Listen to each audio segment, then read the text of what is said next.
Hi friends, welcome to my channel Meenakshi vlogs. ఈరోజు మన video ఏంటంటే కద్దుకా ఖీర్ చేస్తున్నాం. దానికోసం ముందుగా మనం ఒక సొరకాయ తీసుకొని దాన్ని కడిగి మొత్తం దాన్ని తొక్కు తీసేయాలి.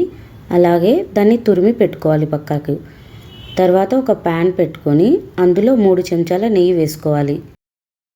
నెయ్యి కాస్త వేడైన తర్వాత డ్రై ఫ్రూట్స్ని అందులో వేయించుకోవాలి. ఈ డ్రై ఫ్రూట్స్ అన్నిటినీ సిమ్లో పెట్టి మెల్లగా కలుపుకుంటూ వేయించుకొని తర్వాత ఒక గిన్నెలో తీసి పెట్టుకోవాలి వాటిని.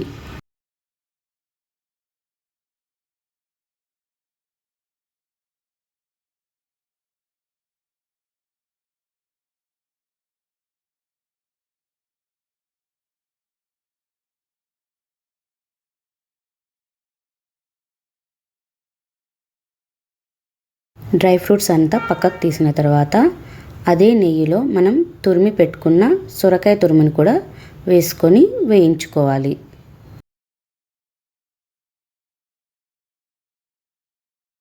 ఈ సొరకాయ తురుమును సిమ్లో పెట్టి అటు ఇటు కలుపుతూ ఒక 5 నిమిషాల వరకు వేయించుకోవాలి.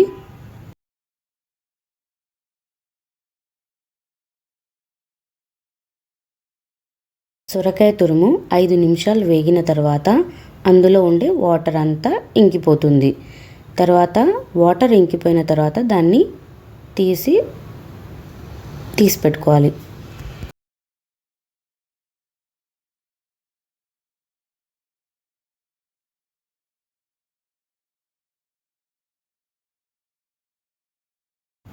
తర్వాత స్టవ్ మీద ఇంకొక గిన్నె పెట్టుకొని అందులో 1/2 లీటర్ పాలు వేసుకోవాలి.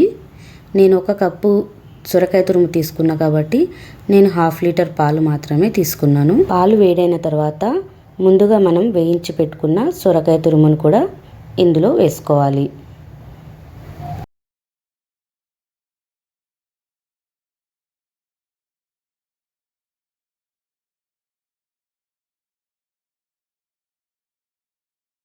దీన్నంతా మధ్య మధ్యలో కలుపుతూ ఉండాలి. ఇందులో ఉండే పాల మీగడ పైకి తేలుతూ ఉంటుంది. దాన్ని తర్వాత ఈ పాలలో అరగంట ముందుగానే నానబెట్టి ఉంచుకున్న సగ్గు బియ్యంని కూడా ఇందులో వేసేసుకోవాలి. సగ్గు బియ్యంని కూడా పాలల్లో వేసిన తర్వాత ఒకసారి కలుపుకోవాలి. మళ్ళీ మనం సగ్గు బియ్యం కూడా ఉడికే వరకు మనం ఇలా కలుపుతూ ఉండాలి. సగ్గు బియ్యం ఒక 5 నిమిషాల తర్వాత మొత్తం ఉడికిపోతుంది. సగ్గుబియ్యం కూడా పూర్తిగా ఉడికిపోయిన తర్వాత మనం ఇందులోకి 1/2 కప్పు పంచదార కూడా యాడ్ చేస్తున్నాను. నేను కండెన్స్డ్ మిల్క్ యూజ్ చేస్తున్నా కాబట్టి 1/2 కప్పు మాత్రమే పంచదార వేశాను. పంచదార వేసిన తర్వాత మనం ఒకసారి ఇలా కలుపుకోవాలి. తర్వాత ఇందులో మనం తగినంత కండెన్స్డ్ మిల్క్ కూడా యాడ్ చేసుకోవాలి. నేనైతే కొద్దిగానే వేస్తున్నాను. మీకు షుగర్ ఎక్కువ కావాలి అనుకున్నప్పుడు ఇది కొంచెం ఎక్కువ కూడా వేసుకోవచ్చు. తర్వాత దీన్ని మనం ఒకసారి బాగా కలుపుకోవాలి. కలుపుకున్న తర్వాత మనం ముందుగా వేయించి పెట్టుకున్నాం కదా డ్రై ఫ్రూట్స్, వాటిని కూడా ఇందులో యాడ్ చేసుకోవాలి.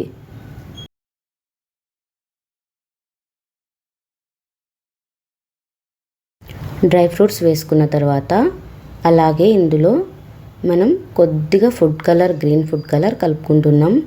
ఈ ఫుడ్ కలర్ అనేది మీకు నచ్చితే వేసుకోండి, లేకపోతే లేదు. వేయాలన్నదైతే కంపల్సరీ కాదు. తర్వాత ఈ కలర్ మొత్తం అందులో కలిసేదాకా బాగా కలుపుకోవాలి.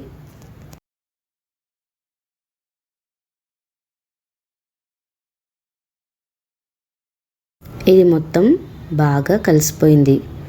ఇప్పుడు మనకు ఎంతో రుచిగా ఉండే కద్దుకా ఖీర్ రెడీ అయిపోయింది. ఈ వీడియో కనుక మీకు నచ్చినట్లయితే ప్లీజ్ లైక్ చేయండి, షేర్ చేయండి, కమెంట్ చేయండి. Subscribe to Meenakshi vlogs. Thanks for watching this video.